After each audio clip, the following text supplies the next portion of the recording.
জিকাৰ পিছত এইবাৰ নিপা দেশত নতুন ভাইৰাছৰ আতংক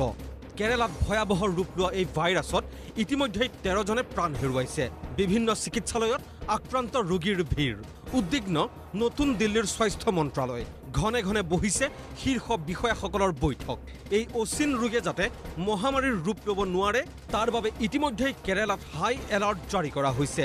পৰিস্থিতি অনুযায়ী দেশৰ অন্যান্য ৰাজ্যসমূহকো সতৰ্ক হৈ থকাৰ নিৰ্দেশ দিয়া হৈছে অত্যন্ত সংক্ৰামক এই নিপা ভাইৰাছ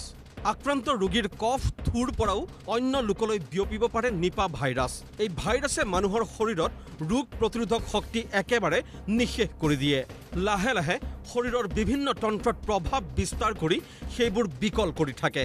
মূলত বাদুলি গাহৰি আৰু অন্যান্য পোহনীয়া জন্তুৱে বহন কৰে এই ভাইৰাছ এই পৰ্যন্ত আৱিষ্কাৰ হোৱা নাই ইয়াৰ প্ৰতিষেধক কিন্তু কোৰ পৰা কেনেকৈ ভাৰতলৈ আহিল এই মাৰাত্মক ভাইৰাছ ये जो बुखार आ रहा है निपा एन्सेफेलाइटिस जो है ये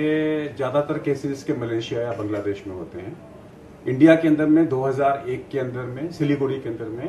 बहुत सारे केसेस दिखाई दिए थे तब से ये स्पोरेडिकली इंडिया में वेस्ट बंगाल के अंदर में होता है अब क्योंकि ये केरला में हो रहा है it's a matter of concern क्योंकि बांग्लादेश में होता है वहाँ से एक बॉर्डर क्रॉस कर जाए तो बात समझ में आती है तो इसलिए हेल्थ मिनिस्ट्री की पूरी टीम वहाँ गई हुई है और